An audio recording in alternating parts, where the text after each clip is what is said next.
السلام عليكم ورحمة الله وبركاته.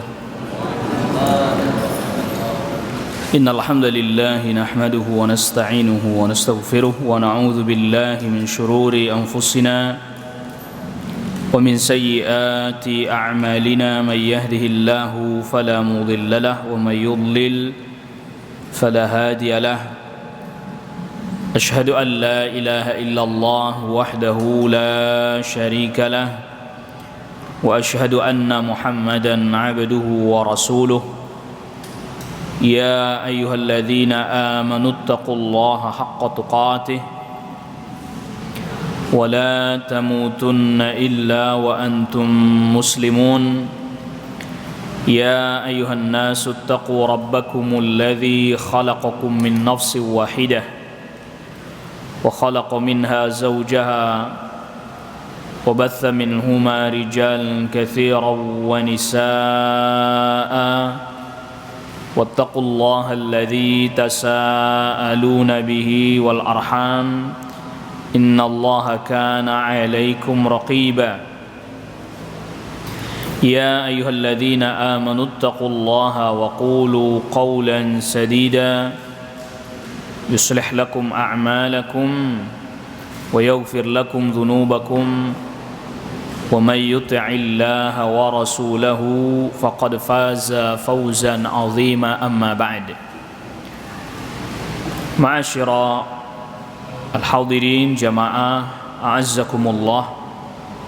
Alhamdulillah, pada kesempatan pagi hari ini kita masih diberikan oleh Allah Subhanahu wa taala berbagai macam kenikmatan, nikmat iman, nikmat Islam, dan juga kemampuan untuk bisa menunaikan ibadah serta ketaatan kepada Allah Subhanahu wa taala.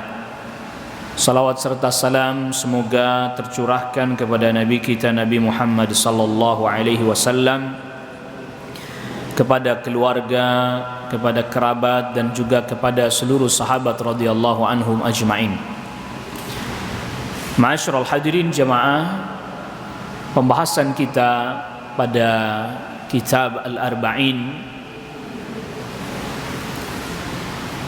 pada hadis Al-Arba'in An-Nawawiyah, kita masuk pada hadis yang ke-35, Al-Hadithul Khamis wa Thalathun, hadis dari sahabat Abi Hurairah radhiyallahu anhu.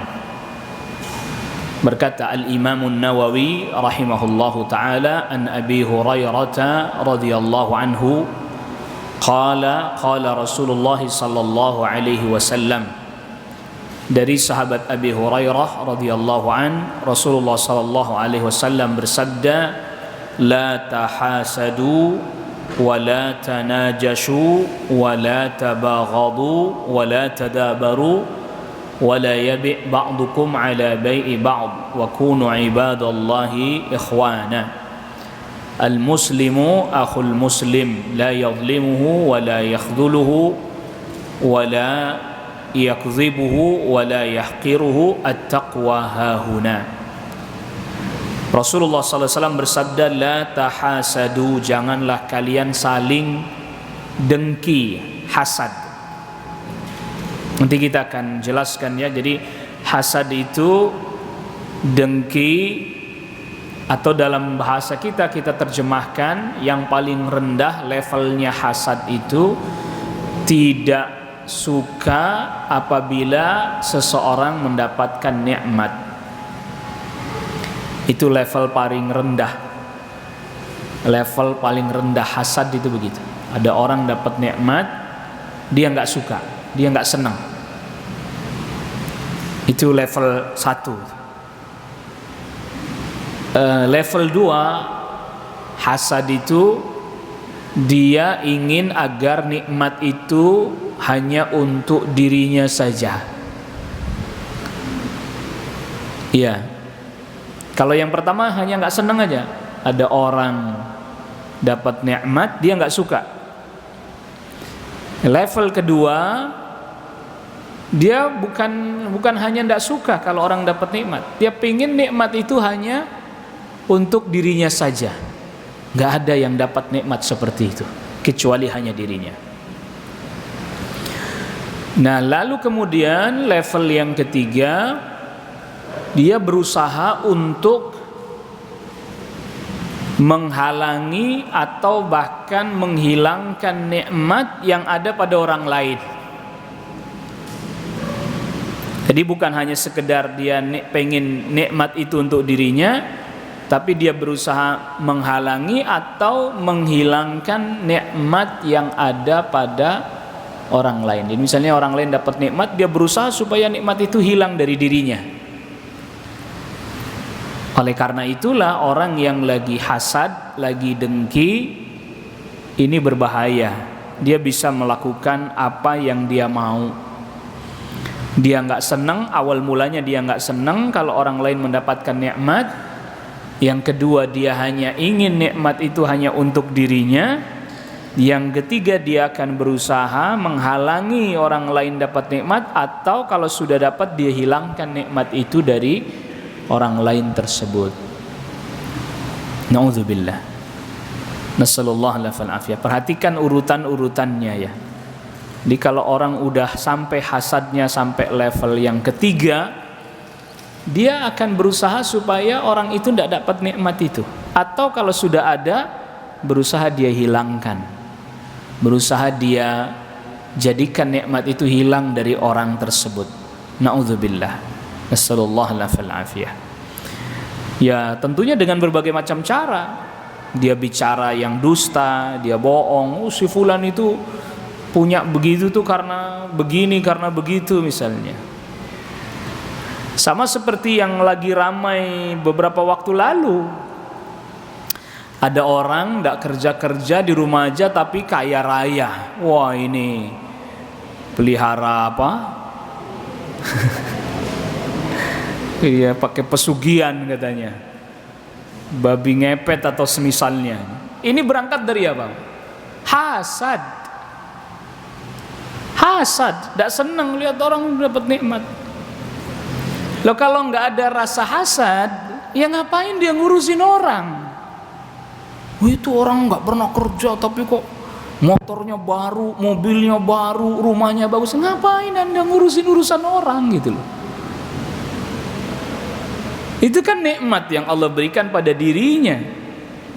Ya mudah-mudahan dia jadi tambah baik dengan tambahnya nikmat yang Allah berikan padanya gitu. Itu berangkat dari hasad itu ya. Cuman memang agak disayangkan yang berita rame beberapa waktu lalu itu yang muncul kok perempuan muslimah lah pakai jilbab. Lalu kok kesannya seolah-olah wanita muslimah itu seperti itu gitu. Enggak semuanya kayak begitu. Ya jadi tidak usah kita ngurusin urusan orang, artinya nikmat orang dia bisa begini, dia udah mudah-mudahan jadi kebaikan buat dirinya gitu aja, selesai udah. Iya. Jadi hasad yang paling rendah tadi, orang dapat nikmat dia nggak senang, tapi orang lagi susah, lagi sengsara dia malah seneng. Iya. Kayak ini hasad paling rendah ini. Ada orang misalnya lagi bincang-bincang, lalu kemudian dia cerita itu tadi apa? Alhamdulillah anak saya bisa diterima misalnya di perguruan tinggi ini. Langsung dia nyaut, anak saya juga begitu katanya. Ini hasad ini, udah itu. Dan itu yang paling rendah. Nggak mau dia kayaknya itu. Orang dapat nikmat sama kayak punya dia tuh kayaknya nggak mau. Anak saya lebih lagi, biasa aja kali, nggak usah gitu banget. Anak saya juga lebih hebat lagi gitu. Apa coba ini orang hati kok diisi sama begituan itu loh. Hati kok dipenuhi sama hasad aja. Ya, naudzubillah. Ini orang paling sengsara ini. Nah, seorang mukmin, seorang muslim dengan muslim yang lain dia nggak perlu begitu kecuali dalam 3 hal. Rasulullah SAW sabdakan dalam 2 hal, kecuali dalam 2 hal Anda boleh hasad ini. Yang pertama adalah ada orang yang Allah berikan nikmat berupa ilmu. Lalu kemudian dia mengamalkan ilmunya, Anda boleh itu tiru. Wah, saya mau juga kayak gitu. Tapi kan giliran yang begini mah nggak ada. Iya, nggak ada, jarang, sedikit sekali. Ada tapi jarang, sedikit sekali. Jadi ada yang punya ilmu lalu dia kepingin seperti itu dan mengamalkan ilmunya, itu boleh. Ya. Yang kedua, boleh hasad, artinya hasad itu kita kepingin seperti dia, adalah ketika Allah Subhanahu wa ta'ala berikan kepada seseorang harta, lalu harta itu dipakai untuk sedekah, dia pengen seperti itu agar bisa sedekah juga. Rasulullah SAW sabdakan, la hasada illa fitnatain. Tidak ada hasad yang dibolehkan kecuali pada dua hal. Yang pertama adalah rajulun atahullahu hikmatan, orang yang Allah berikan kepadanya ilmu. Hikmah berarti ilmu. Ya, lalu kemudian dia beramal dengan ilmunya tersebut, atau rajulun atahullahu ilman fa'amila bihi, seseorang yang Allah berikan kepadanya ilmu lalu dia beramal dengan ilmunya itu. Anda mau iri sama dia, silahkan deh, ikut belajar nuntut ilmu juga dan mengamalkan ilmunya. Dan yang kedua adalah rajulun atahullahu malan, Allah Subhanahu wa ta'ala memberikan kepada seseorang harta, lalu kemudian fa'anfaqahu fi sabilih, dia habiskan hartanya untuk infak di jalan Allah. Nah, Anda yang mau kayak dia.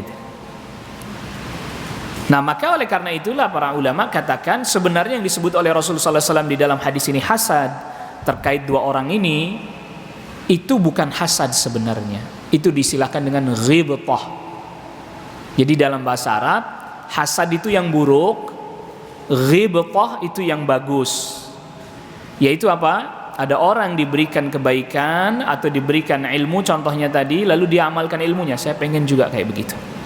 Ada orang diberikan harta, lalu hartanya dipakai untuk sedekah, infak di jalan Allah, saya juga pengen infak, kalau saya punya harta kayak dia, saya juga pengen infak seperti si fulan itu. Bukan semata-mata pengen hartanya, bukan, tapi dia pengen berinfak seperti yang dilakukan oleh si fulan dengan hartanya tersebut. Jadi ini semuanya bisa kena yang namanya hasad, semua bisa apa? Bisa kena, semua orang bisa kena. Gitu. Dan yang namanya hasad itu mesti sama, maksudnya kepada orang yang sama dengan dirinya. Misalnya pedagang makanan misalnya, ya hasadnya sesama pedagang makanan. Hasadnya begitu. Iya, penjahit, ya hasadnya sama-sama penjahit. Penjahit nggak ada hasad sama pedagang makanan karena lain profesi. Tapi kalau penjahit sama penjahit, wow itu tuh begitu, padahal jahitannya nggak bagus tapi ramai begini tuh. Nah itu dia, mulai dari itu hasad. Ya, dai hasadnya sama dai lagi. Sesama, itu di jadwalnya di mana-mana itu si fulan misalnya, gitu ya. Pendakwah, juru dakwah, ya hasadnya sesama juru dakwah, dan seterusnya. Itu sebenarnya kadang ada kan, mungkin ada kakak kelas gitu ya. Dulu waktu zaman mondok, misalnya dia adik kelas saya misalnya, ternyata dia dakwahnya lebih banyak kemana-mana. Lalu misalnya saya berkata, wah itu mah dulu waktu di pondok nggak bisa apa-apa itu adik kelas saya, itu ilmunya dikit, cetek itu mah dia untung aja bisa kemana-mana. Nah, ini kan ada nau' minal hasad, ada semacam salah satu bentuk hasad pada diri kita, begitu. Nah, obat, diantara obatnya orang agar supaya tidak hasad, obatnya adalah ya kita harus yakin bahwa Allah Subhanahu wa ta'ala telah membagikan kenikmatan kepada yang memang Allah kehendaki. Allah berikan kenikmatan kepada siapa yang Allah kehendaki. Allah berikan rizki juga kepada siapa yang Allah kehendaki. Jadi Anda tidak perlu orang dapat nikmat Anda hasad sama dia, karena memang itu Allah berikan pada dia. Kita hasad, sekarang misalnya kita dengki sama dia. Apa nikmat itu pindah ke kita? Enggak. Apa lantas nikmat itu hilang dari dirinya? Enggak. Kalau memang Allah kehendaki dia yang dapat, ya dia yang dapat. Jadi orang hasad itu capek, luar biasa capek. Itu orang paling capek itu. Ngurusin orang aja terus. Orang dapat nikmat, dia yang sengsara. Orang dapat rizki, dia yang sakit-sakitan. Waliyadzubillah. Nasallallahu alaihi wasallam. Tetangganya beli mobil baru, dia yang panas dingin meriang. La ilaha illallah. Maka Rasulullah SAW melarang la tahasadu, jangan kalian saling mendengki. Dan hadis ini termasuk hadis yang menjelaskan aturan-aturan hubungan sesama muslim. Sesama muslim itu kan bersaudara. Nah, di antara hak bersaudara adalah kita nggak suka atas nikmat yang menimpa atau yang dialami saudara kita. Justru malah mestinya kita ikut senang. Alhamdulillah dia dapat rezeki itu, semoga itu semakin menambah dia jadi baik, jadi saleh gitu. Ya. Toh nanti di dalam syariat juga diatur saudaranya yang kaya raya atau seorang muslim yang kaya raya, dia wajib mengeluarkan apa? Mengeluarkan zakat, berbagi kepada saudaranya muslim yang lain. Keluarkan zakat, dianjurkan bersedekah. Nah, itu perhatikan. Ya, termasuk juga sedekah ilmu. Sedekah ilmu. Sekarang saya tanya. Ada orang dia sukses misalnya. Sukses usahanya, perdagangannya sukses. Lalu kemudian ada saudaranya sesama muslim juga, kehidupannya fakir dan seterusnya. Nah, pertanyaan, ini yang fakir ini kira-kira sama saudaranya sesama muslim yang sukses tadi, orang fakir itu dikasih uang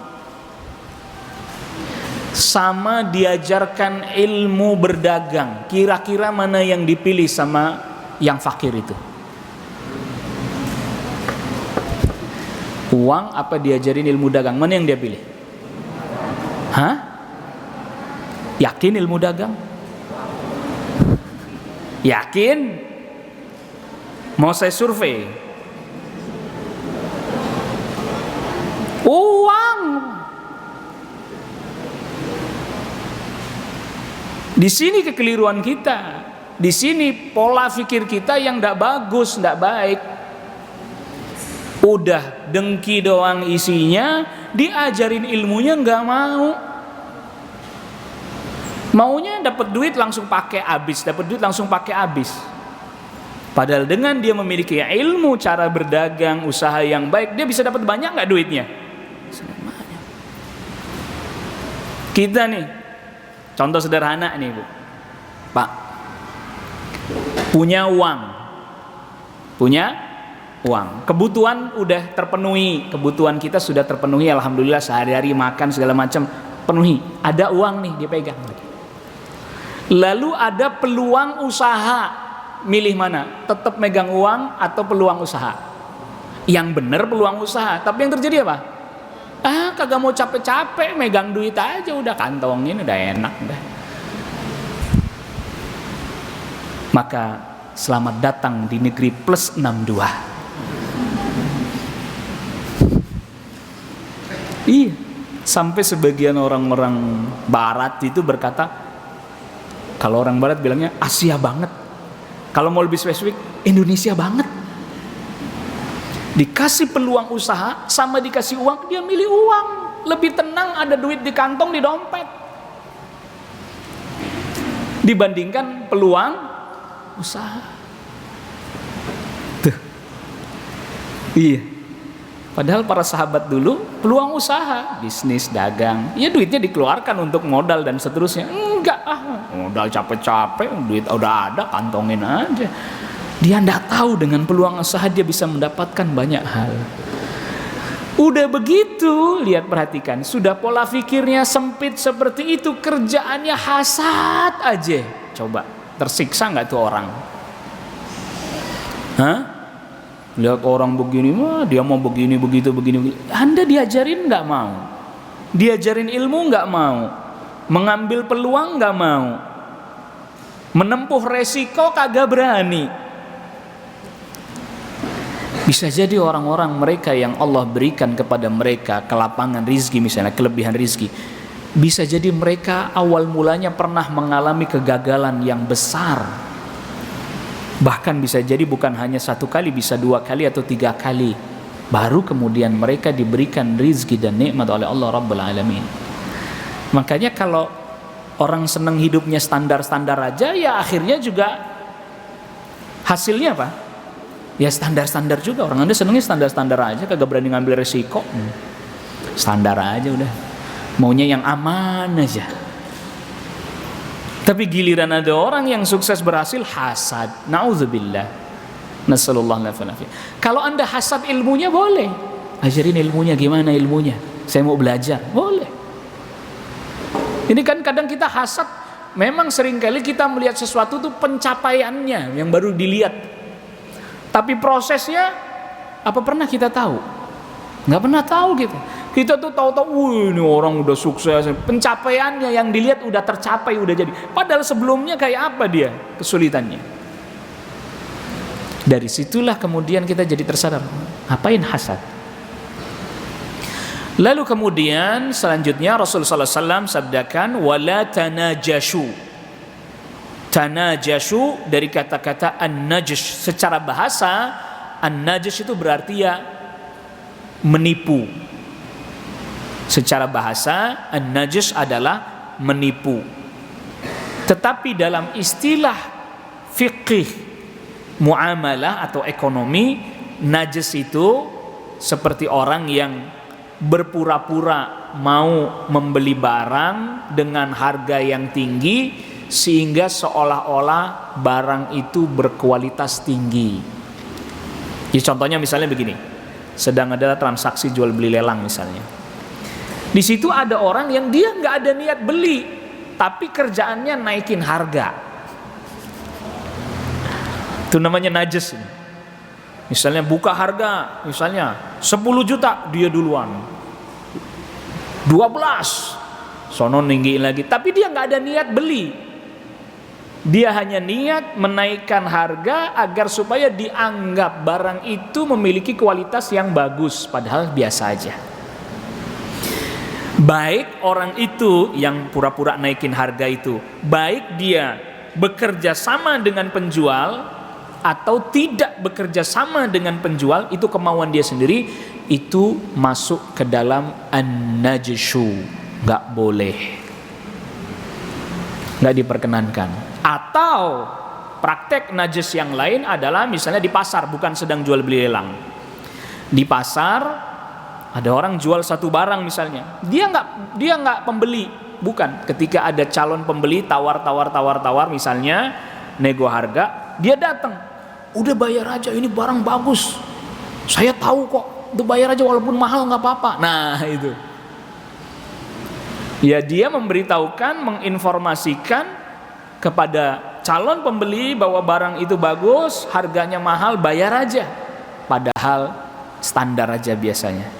Harganya harganya yang tinggi tapi kualitasnya biasa saja. Ini termasuk praktek najis, nggak boleh. Tadi seperti sudah kita katakan, baik itu dia bekerja sama dengan penjualnya atau dia melakukan hal itu atas inisiatifnya sendiri, tetap tidak diperkenankan, nggak diperbolehkan. Ini tadi berlaku menipu tadi. Dan ini ya makanya termasuk yang kita harus hati-hati juga adalah dalam mengiklankan sesuatu. Ngiklanin apa? Sesuatu. Jangan sampai kita jadi mirip kayak najis ini. Misalnya ada satu buku, nggak pernah ada riset apa-apa, tahu-tahu best seller. Yang namanya best seller itu kan ada risetnya, dia di ranking keberapa misalnya dari buku-buku yang sejenis dengan dia gitu. nggak ada apa-apa, tapi ditempelin di bukunya bestseller. Jadi mirip najis sehingga orang ini beli karena dia bestseller, lalu kemudian berarti ini bagus isinya dan seterusnya. Ini termasuk bagian dari praktek an-najas. Hati-hati itu. Jadi karena nipu juga kan. Orang nggak bestseller berdasarkan penelitian dari mana nih? Kok cuman yang namanya best kan teratas kan? Jadi di posisi berapa? Terus hasil riset siapa? Pernah nggak diteliti bahwa ada buku yang sejenis itu? Terus kemudian dia yang unggul. Hati-hati ini. Hal-hal yang kayak gini menipu. Nggak boleh. Lalu kemudian selanjutnya wala tabaghadu, jangan kalian saling membenci. Nah, membenci yang dimaksud di sini para ulama jelaskan membenci terkait lagi-lagi urusan dunia. Kalau benci urusan yang memang kita harus benci, harus itu. Misal contohnya Allah Subhanahu wa taala menjadikan kita orang-orang mukmin, orang-orang muslim secara fitrah membenci kekufuran dan maksiat. Wa karraha ilaikumul kufra wal isyan. Allah jadikan kalian membenci kekufuran, membenci maksiat. Kalau itu mah harus benci. Harus benci. Ada maksiat nggak boleh, maksiat ridha nggak boleh, karena Allah benci maksiat. Benci sama orangnya juga Ustaz. Ada orang berbuat maksiat. Benci sama orangnya tatkala dia berbuat maksiat. Ia benci perbuatannya, ia benci orangnya tatkala dia berbuat maksiat. Kalau lagi enggak, ya enggak. Lalu sebagai sesama mukmin, sesama muslim, ketika enggak suka, benci itu enggak suka, betul enggak? Ketika enggak suka ada saudaranya berbuat maksiat, maka dia tunaikan hak sebagai sesama mukmin sama muslim, yaitu apa? Nasihat. Yaitu apa? Wasiat dengan al-haq dan wasiat dengan kesabaran. Tawasau bil haq, saling ingatkin dengan cara yang baik. Al-amru bil ma'ruf wan nahyu 'anil munkar, itu termasuk hak yang harus ditegakkan dengan cara yang juga diatur lagi. Syariat ngatur lagi. Gimana caranya? Misal contoh begini, dia berbuat maksiat sembunyi-sembunyi misalnya. Dia main judi misalnya sama teman-temannya, ngumpet. Satu ketika kita lewat, kita lihat dia. Nah, terus gimana? Apa mau langsung diingetin di situ?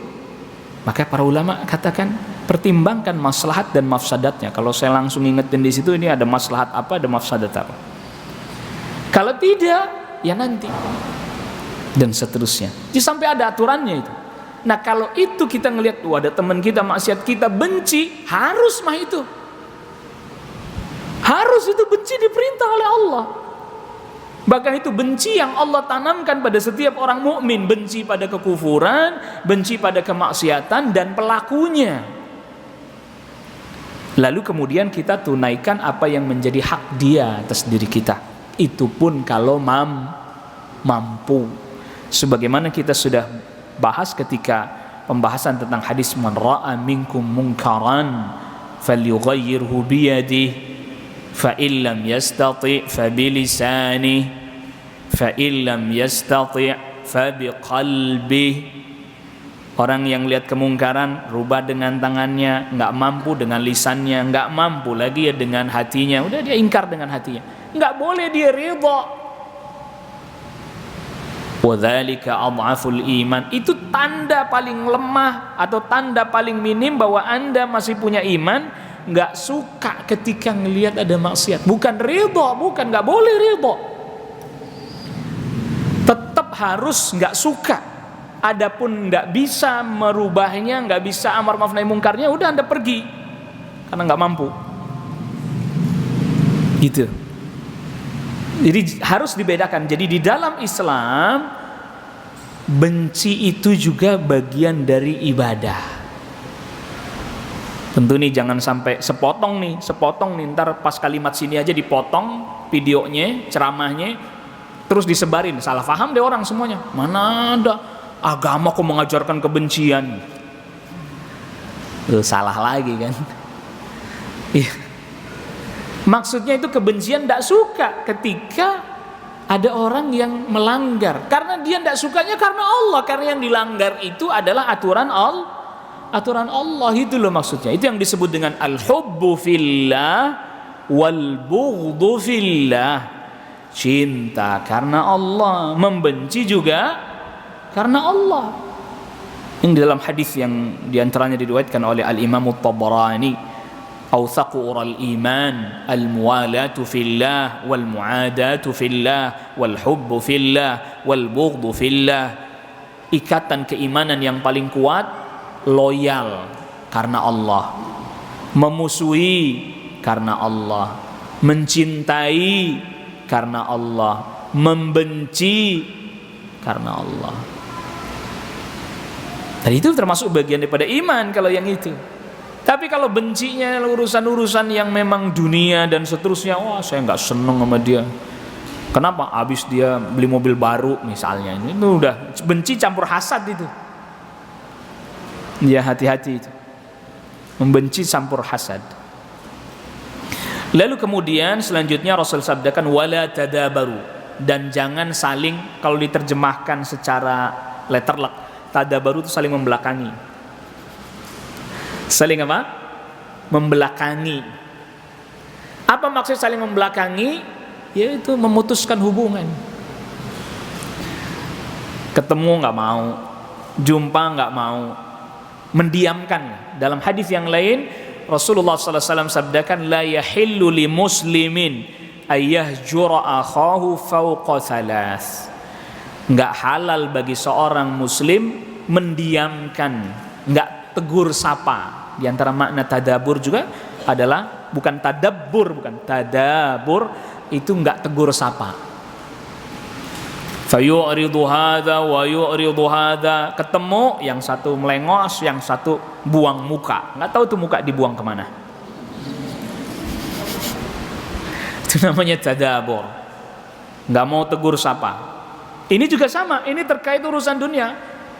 Ada nanti tidak mau tegur sapa terkait urusan maslahat-maslahat. Seperti pernah terjadi Rasulullah SAW mendiamkan, menghajar, mendiamkan Ka'ab bin Malik radhiyallahu anhu. Sahabat Ka'ab bin Malik waktu perang Tabuk, ya Rasul nanti saya ikut. Rasul udah berangkat, dia Rasul nanti saya nyusul. Sampai Rasul pulang tidak nyusul-nyusul.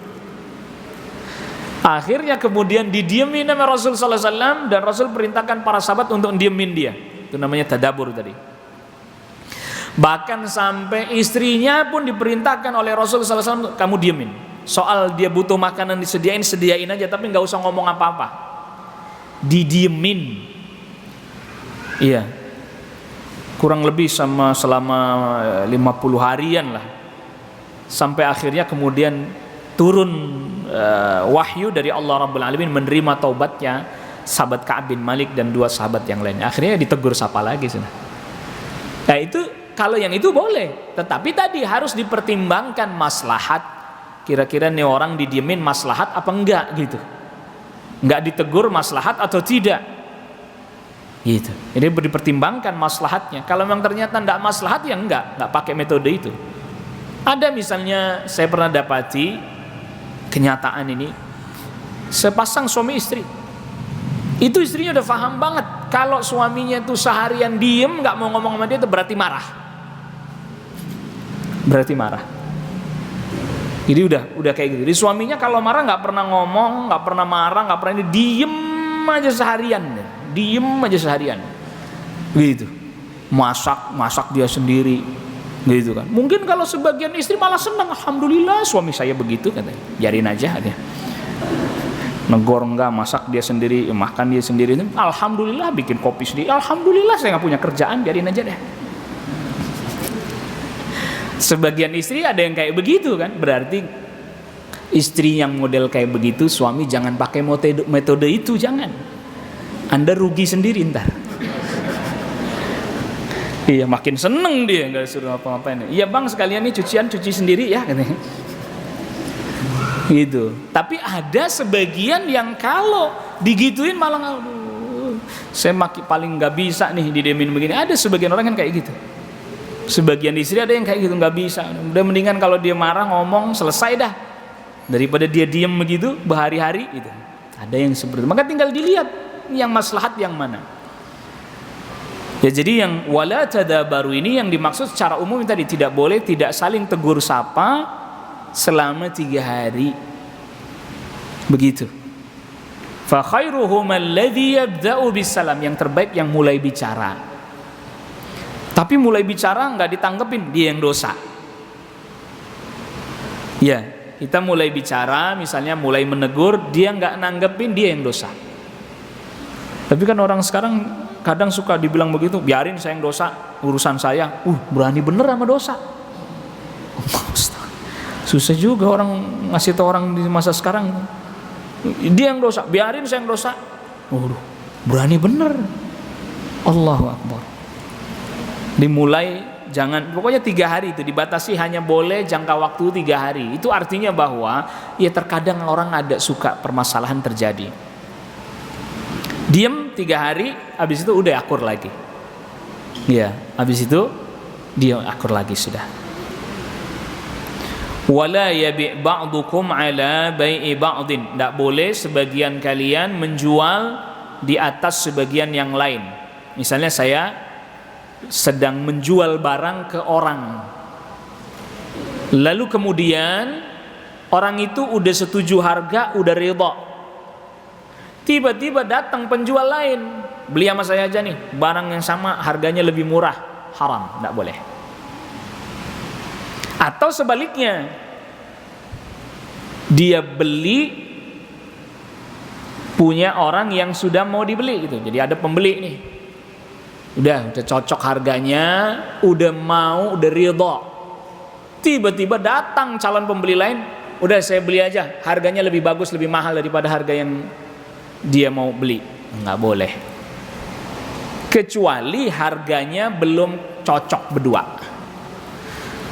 itu masih boleh. Makanya jual beli lelang boleh, karena harga belum apa? Belum cocok, masih dinegosiasi harga. 10 juta naik lagi, boleh. Itu namanya muzayadah ya, jual beli lelang, boleh. Tapi harga udah cocok, keduanya sudah sama-sama ridha, tinggal dibayar, datang orang lalu kemudian melakukan transaksi, itu tidak boleh. Itu namanya menjual atau membeli di atas jual beli orang lain, nggak boleh, haram, nggak diperkenankan. Ini artinya apa? Menyakitkan kan? Iya, menyakitkan.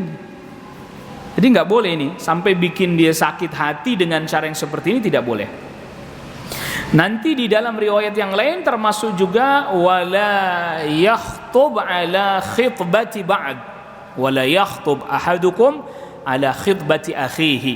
Nggak boleh salah seorang di antara kalian meminang wanita yang sudah dipinang oleh orang lain, sampai dia lepaskan, sampai dia tinggalkan, atau sampai dibatalkan pinangannya.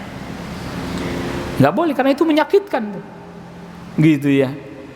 Lamaran yang diterima siapa, nikahnya sama orang lain. Nah itu, Allah musta'an.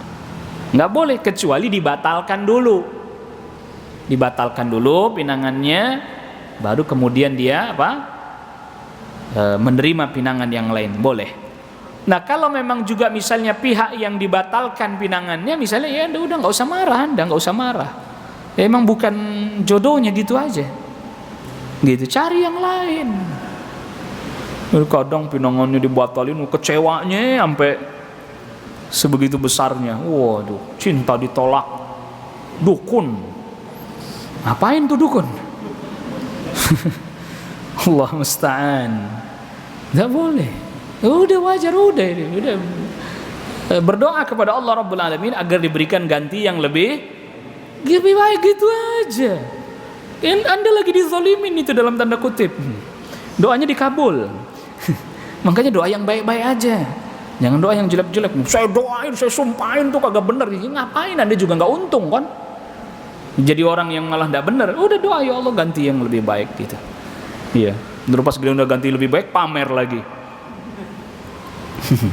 Kemarin aja nggak mau nih dapat yang lebih baik. Jangan, udah nggak usah. Allah musta'an. Jadi kadang kita artinya hal seperti itu biasa saja. Artinya hal-hal yang biasa terjadi. Wajar orang namanya, makanya kalau nggak mau pinangannya berubah, buru-buru nikah, habis tunangan, habis dipinang buru-buru nikah, mumpung belum sadar dia. Mumpung belum berubah pikiran gitu. Ini kan jangan lama-lama, tunangan 2 tahun rubah pikiran. Ntar bergaul sama siapa, ketemu sama siapa, berubah pikiran. Buru-buru mumpung belum sadar. Wa kunu ibadallahi ikhwana. Jadilah kalian hamba-hamba Allah yang bersaudara. Bersaudara karena Islam, persaudaraan karena Islam ya. Jadi tidak ada hubungan persaudaraan yang paling kuat melainkan karena Islam. Dengan sebab hubungan yang berbeda dari sisi agama bisa putus beberapa hak. Contoh misalnya perwalian. Dengan sebab berbeda agama maka putuslah perwalian. Kan tidak boleh seorang muslim menikahkan atau menjadi wali bagi yang bukan muslim atau sebaliknya. Termasuk juga putus juga waris. Tidak bisa seorang muslim mewarisi yang bukan muslim, orang kafir, atau sebaliknya. La yarithul muslimul kafira walal kafirul muslima. Putus hubungan. Dia sebagai anak misalnya, bapaknya kafir misalnya, anaknya muslim. Sebagai anak masih enggak hilang yang itu. Tidak hilang yang itu. Enggak batal, binnya tetap enggak batal. Tapi ketika misalnya bapaknya meninggal dunia, nggak bisa dapat warisan anaknya yang muslim, atau sebaliknya bapaknya yang muslim, anaknya yang kafir misalnya, putus. Ada beberapa hak, ada beberapa hal yang putus disebabkan karena perbedaan agama gitu. Jadi mesti diperhatikan. Maka ada hak-hak yang telah ditetapkan oleh Allah Rabbul Alamin berdasarkan din, berdasarkan agama. Ada hak-hak yang telah ditetapkan oleh Allah Subhanahu wa taala berdasarkan nasab, berdasarkan keturunan. Dan yang paling kuat adalah hak-hak yang ditetapkan berdasarkan agama.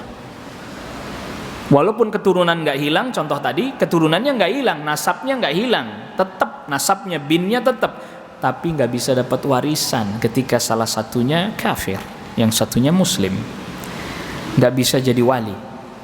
Ini hak paling tinggi ini harus kita pahami.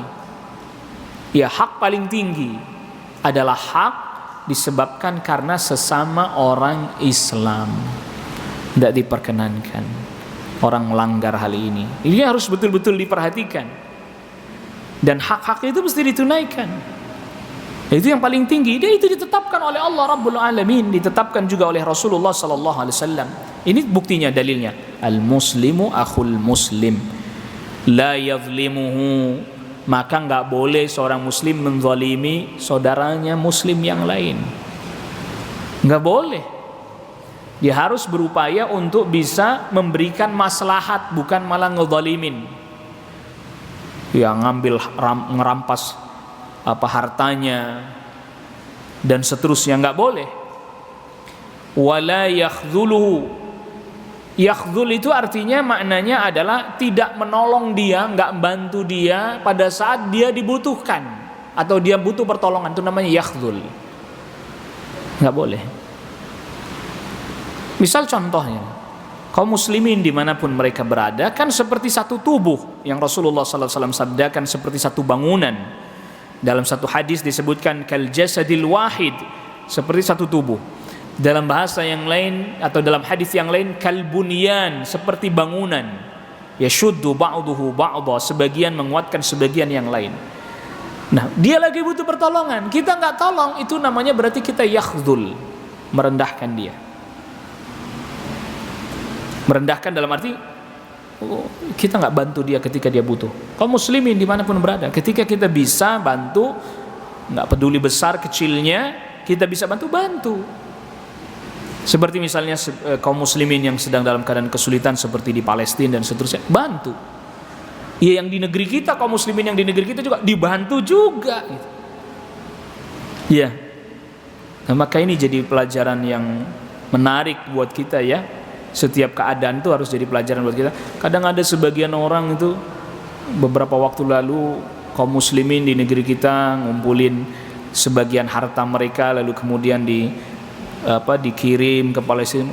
Oh, jauh-jauh sedekah, yang dekat aja ada, yang dekat dibantu juga, yang jauh dibantu juga. Kadang kita ini pola pikirnya kok jadi sempit begini ya. Jadi kita sedang mengarah kemana cara berpikirnya sebagai warga negara, juga sebagai kaum muslimin mau diarahkan kemana? Ya, bantu juga yang kita mampu, yang kita bisa. Karena ketika ada kita bisa bantu, lalu kemudian ada saudara kita sesama mukmin, sesama muslim, dia butuh, kita nggak bantu, itu berarti kita yakhdhul, ya menghinakan dia. Padahal dia butuh, kita bisa. Ada lagi yang begini, ya kalau mau nolong emang mesti nanya agamanya dulu apa. Ini juga pertanyaan aneh bin ajaib. Nggak pernah ada tuh saya dapetin seorang muslim ketika di jalan, misalnya ada kecelakaan, orang jatuh dari motor, apa nanya dulu, Pak, Islam bukan? Nggak ada, pinggirin, bantuin kok. Aneh-aneh aja nih. Ini kadang komentar-komentar kayak gini, ini sebenarnya orang yang ngomong gini dari negeri antah berantah mana sih? Loh iya, karena apa? Di negeri kita nggak pernah ada loh kejadian kayak begitu, nggak pernah ada. Mau bantu muslim bukan, nggak pernah ada. Lah terus kok dia bilang emang kalau mau bantu nanya agama dulu? Nah, lah dia hidup di negeri mana dia itu? Di negeri kita nggak pernah terjadi hal seperti itu. Kenapa dia bicara begitu? Jangan-jangan dia di negeri hayalan dia hidupnya. Iya, nggak pernah ada. Ini kok jadi kayak kesannya kalau ketika menjelaskan kayak begini, wah, emang kalau kita mau bantu lihat muslim dulu. Bukan gitu maksudnya. Kan saya lagi ranahnya membicarakan agama saya, din saya, agama saya. Dibantu. Terus kalau orang kafir, iya dibantu juga kalau emang butuh. Gitu. Bukankah Rasulullah SAW juga bantu orang-orang yang bukan Islam juga dibantu? Orang Yahudi butuh pekerjaan, Rasul pekerjakan. Tuh. Jadi ini bisa sampai ada komentar-komentar, emang kalau mau bantu nanya agama dulu. Nah ini nggak pernah kejadian. Jadi Anda nggak usah terframing, nggak pernah terjadi di negeri kita. Jadi pertanyaan kayak gitu nggak tahu tuh pertanyaan dari negeri antah berantah mana itu. Nggak usah ditanggepin. Kenapa? Di negeri kita nggak pernah ada kejadian begitu, nggak ada. Ya dibantu. Tapi lagi itu tetangganya. Toh juga kalau memang itu tetangganya ada hak bertetangga. Yang muslim tetangganya berarti ada hak dia tetangga yang muslim juga. Yang bukan Islam atau bukan muslim juga dia punya hak karena dia tetangga. Ada aturannya semuanya dalam Islam. Wala yakdzibu, jangan bohongin dia tuh, jangan dibohongin. Udah sesama muslim tapi bohong. Nah makanya orang dagang kagak perlu bohong. Dan juga tidak ada keharusan dia menyebutkan modalnya, nggak ada. Harus nyebutin modal tuh nggak ada, gitu. Lah kalau Anda harus nyebutin modalnya, Anda mau untung berapa? Lagi pula juga hitung-hitungannya kan harus jelas.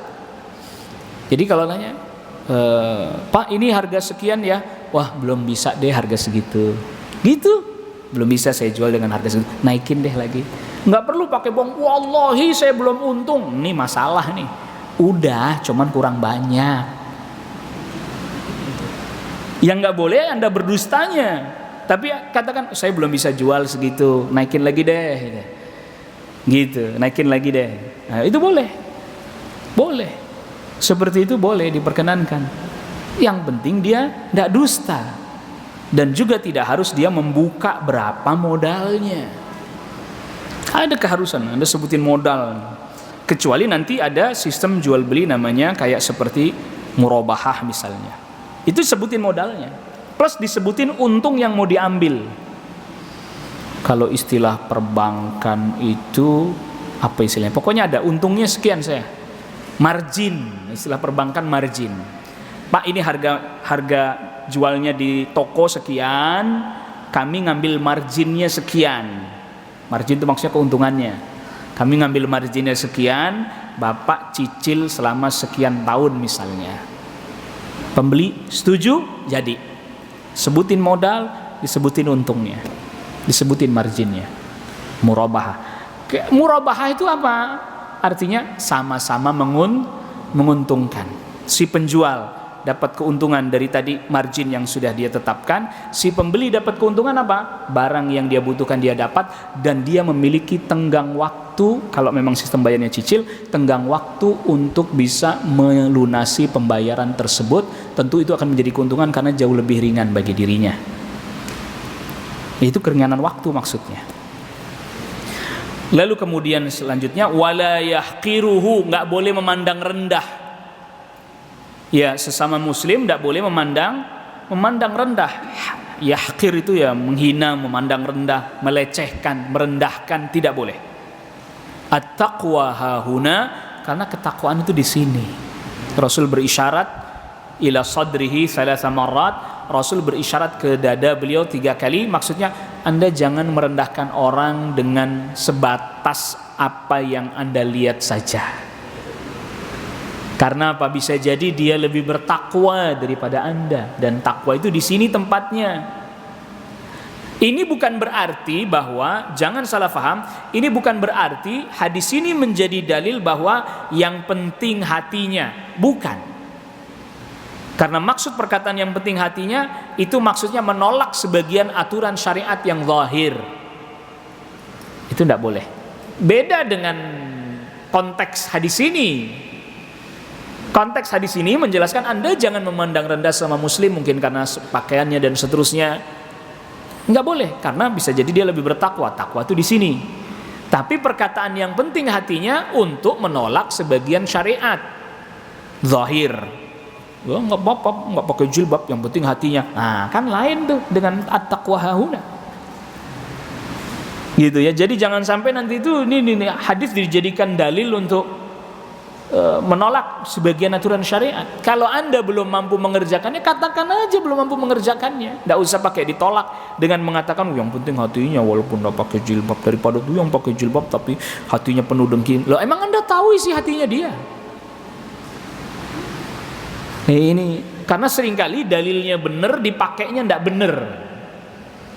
Dalilnya benar, dipakainya yang tidak benar. Bihasabi imri'in minasyarr, lalu kemudian Rasul sabdakan, bihasabi imri'in minasyarri ay yahqira akhahul muslim. Cukuplah seseorang itu dikatakan sebagai orang yang buruk tatkala dia merendahkan atau memandang rendah saudaranya muslim. Kullul muslimi 'alal muslimi haram. Setiap muslim bagi muslim yang lain haram. Apanya maksudnya haram? Damuhu, darahnya, enggak boleh ditumpahkan.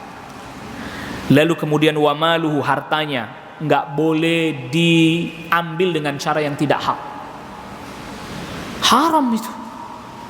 Contoh begini, kalau mencuri orang jelas terang. Contoh begini, misalnya saya ada janji dengan si fulan lah katakan. Saya janji dengan si fulan, tolong ya saya punya warung nih direnovasi. Oh ya, dia cek, dia gambar, dia hitung dan seterusnya, sesama muslim dia hitung seterusnya. Setelah selesai itu keluarlah angkanya renovasinya sekian. Nah, Anda harus DP dulu misalnya. DP katakanlah misalnya separuh dari harga yang sudah dihitung. Saya bayar. Oh ya, ternyata nggak digarap-garap.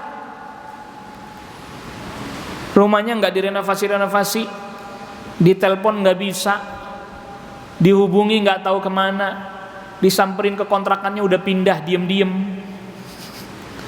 bawa kabur uang. Haram ini. Apalagi kemudian tiba-tiba ngasih kabar cuman alasannya begini doang, maaf, duitnya udah habis kepake buat lebaran. Allahu Akbar. Itu pentingnya belajar agama tuh di situ, biar jadi orang tuh nggak sembarangan. Duit orang ini dibawa kabur, dibawa lari, hilang begitu saja. Allahu Akbar. Haram, nggak boleh. Itu penggelapan apa? Kan banyak terjadi investasi gitu kan. Tiba-tiba apa? Hilang, haram itu. Haram. Saya pernah ada yang bertanya kepada saya, Ustaz, saya nggak bisa rela, saya nggak bisa ikhlas, saya nggak bisa ridha. Ya udah, Anda nggak ridha, Anda akan tetap berurusan sama dia nanti di akhirat. Tuh panjang urusannya. Dan di akhirat udah nggak ada lagi dinar, nggak ada lagi dirham, nggak ada lagi dolar, nggak ada lagi rupiah. Yang ada dibayar pakai amal. Dibayar pakai apa? Pakai amal. Amal solehnya orang yang ngezalimin itu dipindahkan kepada orang yang dizalimi. Kalau ada amal solehnya. Kalau nggak ada, dosanya orang yang dizalimi dikasihin ke dia sebagai bayaran apa yang dia gelapkan waktu di dunia. Gak main-main ini. Iya, gak main-main. Bahaya itu urusan. Mungkin sebagian orang kalau urusan darah gak beranilah numpahin darah.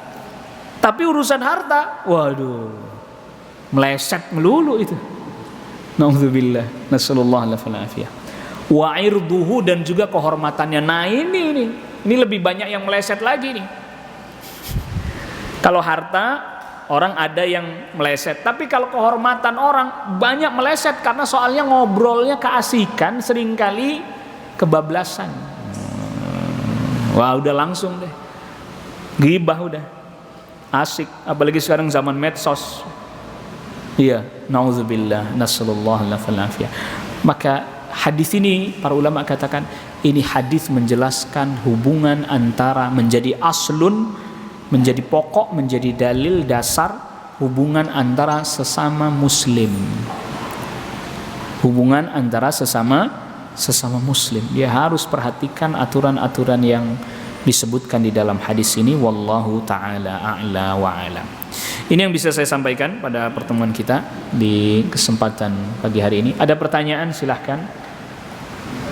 Assalamualaikum warahmatullahi wabarakatuh. Waalaikumsalam warahmatullahi wabarakatuh. Mohon bertanya Pak Ustaz. Silakan. Apakah penyakit hasad itu bawaan dari lahir ataukah setelah ia bersosialisasi di masyarakat? Hanya ini saja pertanyaannya. Iya. Wallahu a'lam, penyakit hasad itu semuanya berpotensi, Pak. Bukan cuman di masyarakat, di saudara, di keluarga, itu juga bisa terjadi. Ya buktinya saudara-saudaranya Nabiullah Yusuf alaihissalam. Kalau kita baca surah Yusuf kan, potensinya ada tuh. Bahkan sampai saya pernah dapati ada seorang yang bertanya, dia punya anak perempuan, mungkin bahasa kitanya mau bontot nggak jadi, ada adiknya lagi, itu dia bisa hasad sama adiknya. Ini gara-gara adik aku nggak disayang. Iya, ini mama sama papa lebih sayang sama adik daripada sama aku. Hasad bukan itu? Hasad. Gitu, Mbak. Jadi semuanya ada potensinya, nggak nunggu harus bersosialisasi di tengah masyarakat. Keluarga aja bisa, kakak adik aja bisa hasad kepada yang lain. Dan maka ini perlu dididik juga ya. Keluarga, anak-anak, itu adik kamu itu adik kamu kak. Kamu justru malah lebih sayang sama dia, bantuin dia, kan dia lebih kecil dari kamu gitu. Begitu. Jadi mesti harus dididik dan diajarkan potensinya dari anak-anak. Anak-anak disadari atau tidak, potensinya tetap ada. Nggak nunggu di tengah masyarakat dulu, nggak. Nanti makin dia bersosialisasi, makin tumbuh hasad-hasad yang lain. Iya, makin tumbuh dengki-dengki yang lain akan tumbuh itu. Naam ya.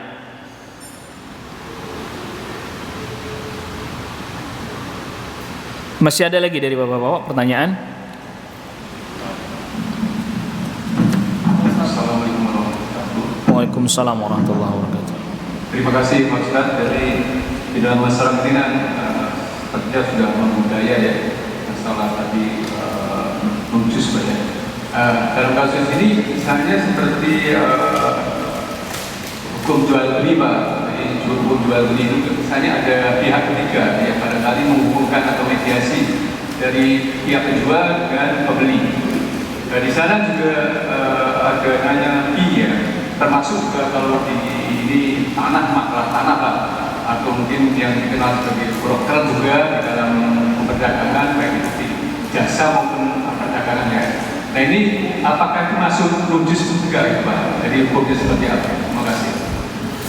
Iya, wallahu alam. Kalau dia si maklarnya itu simsar ya, para ulama fikih menjelaskan ini namanya samsarah atau simsar, maklar lah bahasa kitanya, perantara.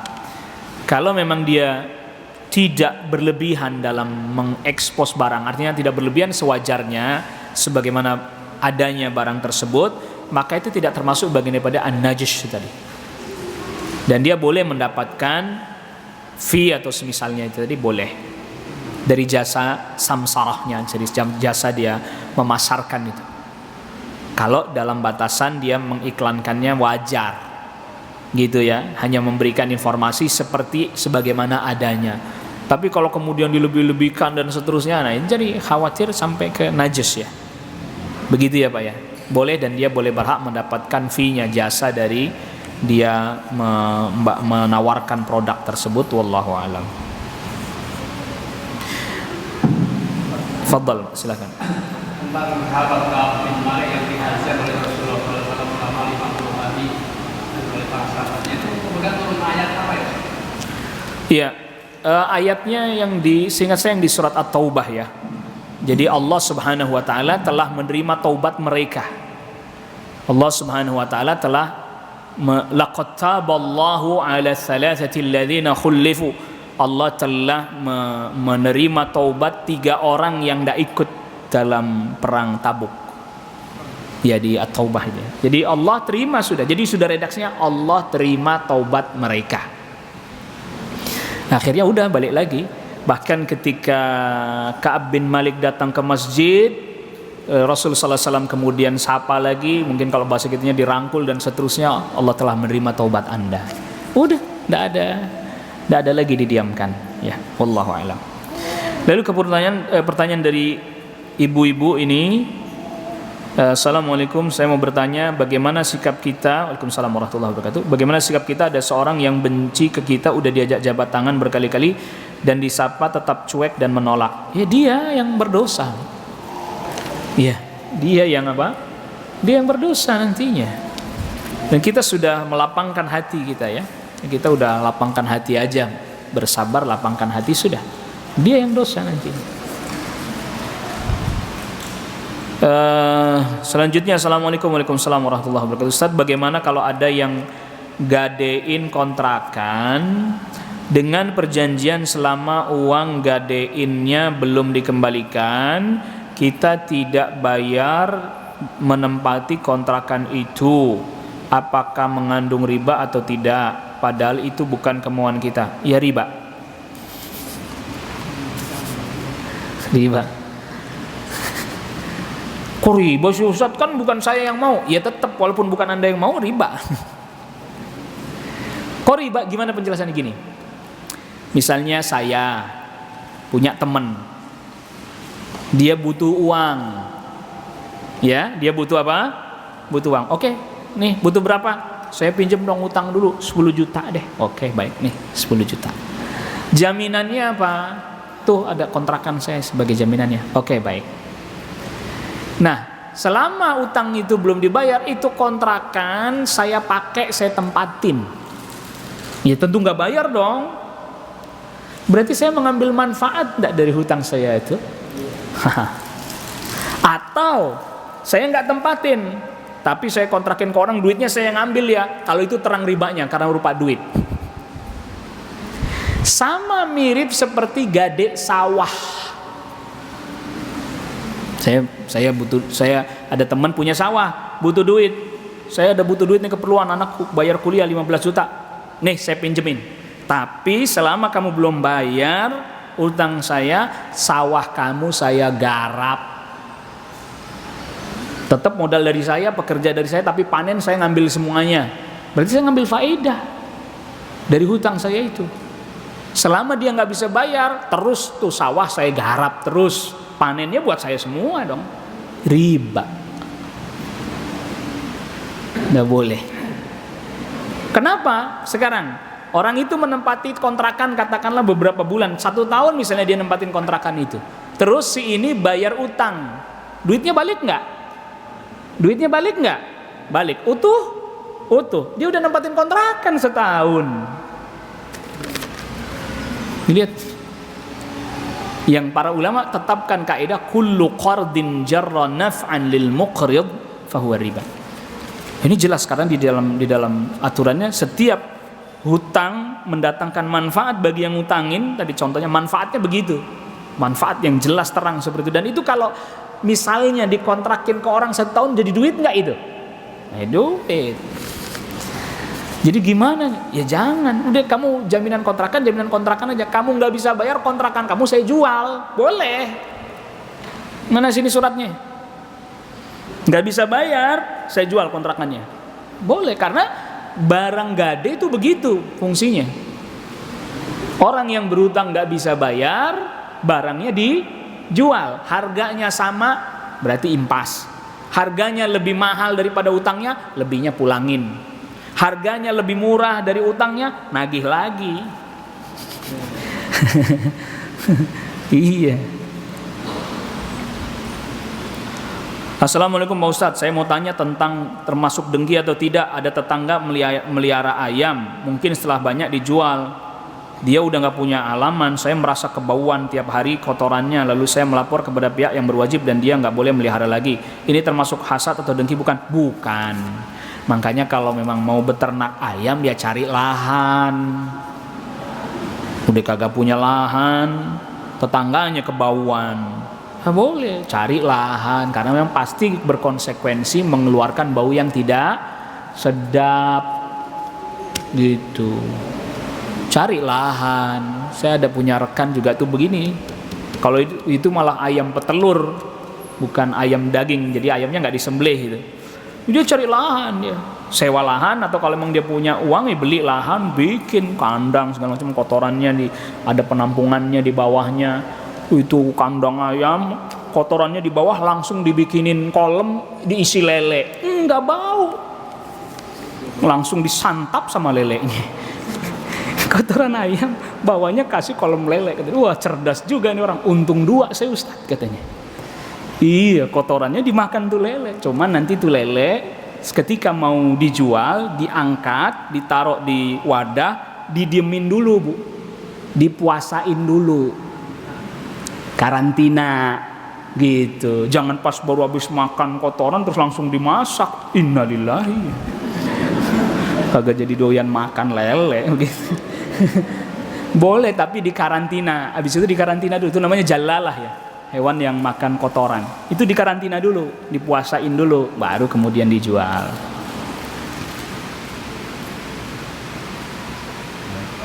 Apa ini?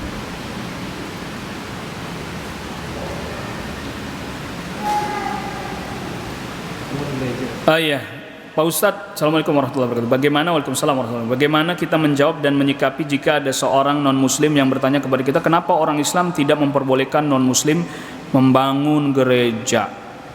Ya, apalagi melakukan kegiatan peribadatan. Sementara orang Islam, apa ini mungkin karena suara ininya berisik terus kali. Orang Islam ininya berisik melulu nggak apa-apa katanya. Iya. Jadi begini, tentang masalah membangun peribadatan bagi selain kaum muslimin, dalam pandangan Islam kita tidak boleh mengizinkan, karena itu kan maksiat toh. Dalam pandangan syariat itu apa? Maksiat. Kita tidak boleh mengizinkan maksiat. Sekarang saya tanya, pertanyaan sederhana. Ibu-ibu redok enggak kalau di kampung ibu dibangun prostitusi, Bu? Tempat zina, area zina, ridho? Enggak. Tempat bapak-bapak ridho enggak kalau di lingkungannya dibangun komplek perjudian? Ridho? Gak ridho. Sekarang mana yang lebih berat dosanya, zina apa kesyirikan? Syirik. Makanya kita gak ridho. Adapun kemudian ada yang ngizinin dari pemerintah, itu urusan dia, ntar tanggung jawab di hadapan Allah. Saya kan ngomongin aturan syariat. Begitu. Jawabannya dia begitu. Dalam ajaran kami nggak boleh. Loh, tapi kan kita ini sebagai warga negara. Oh, itu lain cerita. Itu lain cerita, urusan warga negara itu pemerintah punya tanggung jawab. Saya menjawab berdasarkan aturan syariat. Itu satu. Tapi itu masjid berisik. Nah, itu juga yang masalah. Ngapa masjid berisik? Masjid suara keluar azan aja, Pak. Cukup udah azan aja. Atau ketika suara keluar jamaah bludak sampai di luar, iya suara sholatnya dikerasin biar kalau bludak. Kalau lagi nggak bludak ya di dalam aja suaranya. Habis kadang kita juga, sebenarnya ini wacana udah lama, Pak. Dari Dewan Masjid, DMI sudah lama. Saya udah sering ikut segala macam dari Dewan Masjid. Saran agar masjid mengeluarkan suara keluar hanya pas apa? Azan saja. Sisanya cukup di dalam. Kayak begini nih pengajian kira-kira. Keluar nggak suaranya nih? Enggak. Ya kecuali bludak misalnya. Sholat Jumat, bludak sampai ke halaman. Ya keluarin biar dia kedengeran. Dia nggak kedengeran bagaimana ntar dia sholat. Kan begitu. Ada hajatnya dikeluarin, enggak, udah azan aja. Insya Allah yang bukan orang Islam juga, kalau cuman azan doang makan sebentar. Loh ini kadang niatnya baik, cuman caranya nggak tepat. Subuh 4:30, 3:30 udah nyetel kaset. Coba tuh bangunin Ustadz, maksudnya iya itu 3:30 terus tuh. 1 jam sebelum subuh udah nyetel kaset, apa aja disetel. Niatnya bangunin tapi caranya tidak sesuai dengan tuntunan, jadi trouble tuh, jadi masalah. Begitu.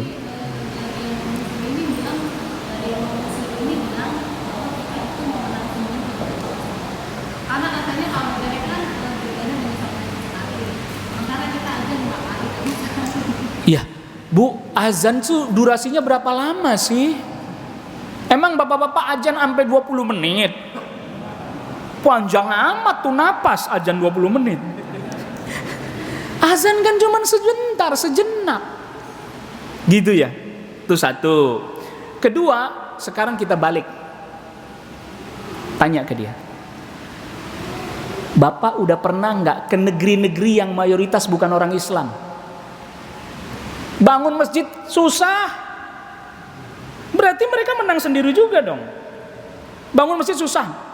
Makanya ada konsep Islamic Center. Konsep Islamic Center itu konsep kaum muslimin di negeri-negeri kafir. Suara azan gak boleh keluar. Hanya di lingkungan Islamic Center itu saja.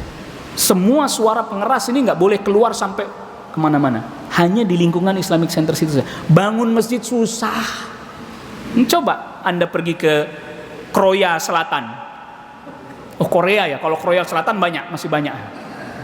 Korea, saya pernah ada rekan salah seorang jamaah pengajian pemuda kerja, istrinya juga kuliah, dianya kerja di Korea Selatan. Ustadz mau Jumatan tuh jauh gitu, susah. Tuh, kenapa? Orang Islam nggak pernah loh ngomong mereka mau menang sendiri. Begitu. Oh mungkin bapak jalan-jalannya kurang jauh gitu aja ya.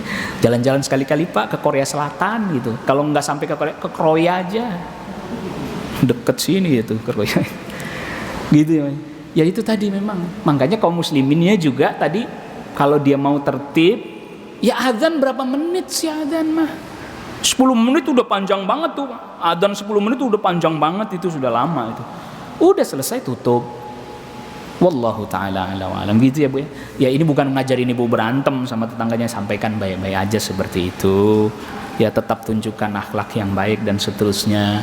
Atau kalau memang kita tidak bisa jawab, ya bilang aja saya nggak ngerti deh soal begitu gitu. Nanti saya tanya, selesai sudah urusan. Wallahu a'lam. Ini yang bisa kita bahas pada pertemuan kita kali ini. Wa sallallahu ala nabiyina Muhammadin wa alihi washabbihi wasallam tasliman katsira. Subhanakallahumma wa bihamdika asyhadu an la ilaha illa anta astaghfiruka wa atubu ilaik. Assalamualaikum warahmatullahi wabarakatuh.